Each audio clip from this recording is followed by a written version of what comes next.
വാഗ്ദാനം ചെയ്ത് മാർക്കറ്റിംഗ് കമ്പനികൾ നടത്തുന്ന കൊടിയ ചൂഷണത്തിന്റെയും ക്രൂര പീഡന മുറകളുടെയും ഞെട്ടിക്കുന്ന വിവരങ്ങളും ദൃശ്യങ്ങളുമാണ് ന്യൂസ് മലയാളം പുറത്തുവിട്ടത്. വാർത്ത കേരളം മുഴുവൻ ചർച്ചയായതോടെ കൊച്ചിയിൽ ഹിന്ദുസ്ഥാൻ പവർ ലിങ്ക് എന്ന സ്ഥാപനത്തിനെതിരെ പ്രതിഷേധവുമായി വിവിധ സംഘടനകൾ രംഗത്തെത്തി. വാർത്ത കേരളം ഏറ്റെടുത്തപ്പോൾ തൊഴിൽ പീഡനത്തിനെതിരെ കർശന നടപടി സ്വീകരിക്കുമെന്ന് മന്ത്രി വി ശിവൻകുട്ടി ഉറപ്പു നൽകി.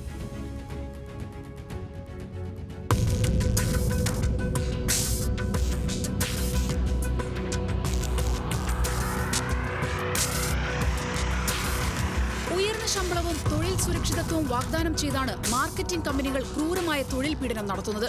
വർഷങ്ങളായി നടക്കുന്ന ക്രൂര പീഡനത്തെക്കുറിച്ച് ന്യൂസ് മലയാളത്തോട് ജീവനക്കാർ പറയുന്നത് ഇങ്ങനെ: ഏറ്റവും വൃത്തികെട്ട പരിപാടി നടക്കും. ഇപ്പോൾ ആൺകുട്ടികളെ കൊണ്ടാണെങ്കിൽ ആൺകുട്ടികളെ കൊണ്ട് മീശ, താടി, മുട്ട വരെ പഠിപ്പിച്ചിട്ടുണ്ട്. ഇപ്പോൾ സ്ത്രീകളെ കൊണ്ടാണെങ്കിൽ ആൺകുട്ടികളുടെ ജെട്ടി ഇടിപ്പിക്കും സ്ത്രീകളെ കൊണ്ട്. പിന്നെ നായിൻ്റെ കോളം കഴുത്തിൽ ബെൽറ്റ് ഇടിപ്പിച്ച് നടത്തിക്കും. പൈസ ഉരുട്ടിയിട്ടിട്ട് അത് നക്കി തറയിൽ കൂടെ നക്കി കൊണ്ടുവരാൻ പറയും. അങ്ങനെ എത്രത്തോളം ഒരു മനുഷ്യൻ എത്രത്തോളം മാനസികമായിട്ട് തകർക്കാൻ പറ്റും അത്രയും അവിടെ ചെയ്യും. വാർത്തയ്ക്ക് പിന്നാലെ തൊഴിൽ മന്ത്രി വി ശിവൻകുട്ടിയുടെ ഇടപെടൽ. മാർക്കറ്റിംഗ് കമ്പനികളിലെ തൊഴിൽ പീഡനം മനുഷ്യത്വരഹിതമെന്നും കർശന നടപടി സ്വീകരിക്കുമെന്നും മന്ത്രി വി ശിവൻകുട്ടി ന്യൂസ് മലയാളത്തോട് പറഞ്ഞു. സംഭവത്തിൽ യുവജന കമ്മീഷൻ സ്വമേധയാ കേസെടുത്തു. കേരളം പോയിട്ട് ഇന്ത്യ രാജ്യത്തിലെ ഒരു സംസ്ഥാനത്ത് പോലും നടക്കില്ല. ഏറ്റവും കൂടുതൽ ശക്തമായ തൊഴിൽ നിയമങ്ങൾ നടപ്പിലാക്കുന്ന സംസ്ഥാനം കേരളമാണ്.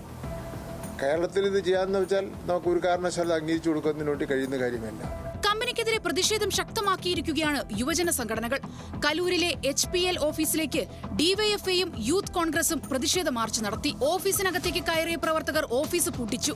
പ്രതിഷേധം കനത്തതോടെ പോലീസ് സ്ഥലത്തെത്തി. അത്യന്തം മനുഷ്യത്വ വിരുദ്ധമായ ദൃശ്യങ്ങളാണ് പുറത്തുവന്നതെന്നും ഇത്തരം സ്ഥാപനങ്ങൾ പൂട്ടിക്കണമെന്നും ഡിവൈഎഫ്ഐ നേതാവ് VK സനോജ് പ്രതികരിച്ചു. ഒരിക്കലും അംഗീകരിക്കാൻ കഴിയാത്ത തരത്തിലുള്ള പീഡനമാണ് അവിടെ അരങ്ങേറിയിട്ടുള്ളത്. അപ്പോൾ അതിനെതിരായിട്ട് ശക്തമായ നിലപാട് DYFI സ്വീകരിക്കും. പ്രത്യേകിച്ച് കേരളത്തിൻ്റെ ഒരു പൊതു മുന്നേറ്റത്തിനാകെ നാണക്കേടുണ്ടാക്കുന്ന തരത്തിലുള്ള പീഡനമാണ് ഇപ്പോൾ അവിടെ നടന്നിട്ടുള്ളത്. വളരെ ഗൗരവമായി അന്വേഷിക്കേണ്ടതുണ്ട്. അപ്പോൾ അന്വേഷണം നടത്തി ഇങ്ങനെയെല്ലാമുള്ള കാര്യങ്ങൾ നടത്തുന്ന ഇതിന് നേതൃത്വം കൊടുക്കുന്ന ആളുകൾക്ക് നേരെ ശക്തമായ നിയമ നടപടികൾ സ്വീകരിക്കണം എന്നും DYFI ആവശ്യപ്പെടുകയാണ്. എന്നാൽ സ്ഥാപനത്തെക്കുറിച്ച് ഇതുവരെ പരാതികളൊന്നും ലഭിച്ചിട്ടില്ലെന്ന് പാലാരിവട്ടം SI. ഇവിടുത്തെ സ്ഥാപനമാണ് ജോ ജോസഫ് എന്നയാളാണ്. അയാളുടെ സംസാരിച്ചത് അയാളുടെ അവിടുത്തെ പ്രൊഡക്റ്റുകളെടുത്ത് വിൽക്കുന്ന ഒരു ഇങ്ങനെ സ്ഥാപനമുണ്ട് കെൽട്രോ എന്ന് പറയുന്ന, അവിടെയാണ് ഈ സംഭവങ്ങളാണ് ഇവർ പറയുന്നത്. ഇനിയിപ്പോൾ അത് പെരുമ്പാവൂർ പോലീസുമായിട്ട് ബന്ധപ്പെട്ട്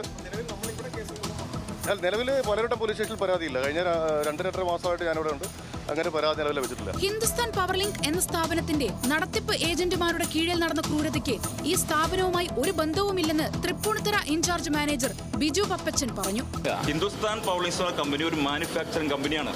ഞങ്ങളുടെ കമ്പനിയിൽ നിന്ന് ഒരുപാട് പേരുകൾ പ്രോഡക്റ്റ് എടുത്തുകൊണ്ട് പല സ്ഥലത്തും വിൽക്കുന്നുണ്ട്. അത് അവർ പല രീതിയിൽ ചെയ്യുന്നുണ്ടാവും. അതിന് ഹിന്ദുസ്ഥാൻ പവർ ലിങ്കുമായിട്ട് ബന്ധമില്ല. ഈ ഹിന്ദുസ്ഥാൻ പവർ ലിങ്കുമായിട്ട് ഈ സ്ഥാപനത്തിന് യാതൊരു ബന്ധവുമില്ല. ന്യൂസ് മലയാളം വാർത്തയ്ക്ക് പിന്നാലെ കമ്പനിക്കെതിരെ മുൻ ജീവനക്കാരും രംഗത്തെത്തി. വാർത്ത കണ്ട കണ്ണൂർ സ്വദേശിയായ യുവാവ് ന്യൂസ് മലയാളത്തെ ബന്ധപ്പെടുകയും പീഡന വിവരങ്ങൾ തുറന്നു പറയുകയും ചെയ്തു. അച്ചീവ് ചെയ്യാത്ത ആൾക്കാരോട് എന്തും പറയാം, ഇമ്പാക്ട് എന്ന് പറഞ്ഞിട്ട് ചെറിയടക്കം പറയാം. എന്ത് രീതിയിൽ അവർ കളിയാക്കുക. അപ്പോൾ അവർക്ക് തിരിച്ചു പറയണമെങ്കിൽ ആ ദിവസം ടാർഗറ്റ് അച്ചീവ് ചെയ്താൽ മാത്രമേ തിരിച്ചു പറയാൻ പറ്റൂ. രാവിലത്തെ ഫുഡും കഴിച്ചിട്ട് ഫീൽഡിലേക്ക് വിടും. അതും പോകേണ്ട ഒരു ബസ്സിന്റെ പൈസ മാത്രമേ കഴിച്ചു മൊബൈലും എടുക്കാൻ വിടില്ല. അപ്പോൾ നമ്മൾ ആ ദിവസം എന്തെങ്കിലും ചെയ്താൽ മാത്രമേ നമുക്ക് ഉച്ചക്ക് എന്തെങ്കിലും കഴിക്കണമെങ്കിലോ അല്ലെങ്കിൽ തിരിച്ച് വൈകുന്നേരം വരണമെങ്കിലൊക്കെ ആ ഒരു എമൗണ്ട് കൊണ്ട് മാത്രം നടക്കും. ഇതേ ഏജൻസിയുടെ കീഴിലുള്ള പെരുമ്പാവൂർ അറക്കിപ്പടിയിലെ ഓഫീസ് കെട്ടിടത്തിൽ ജില്ലാ ലേബർ ഓഫീസറുടെയും പെരുമ്പാവൂർ പോലീസിന്റെയും നേതൃത്വത്തിൽ പരിശോധന നടത്തി. ന്യൂസ് മലയാളം, കൊച്ചി.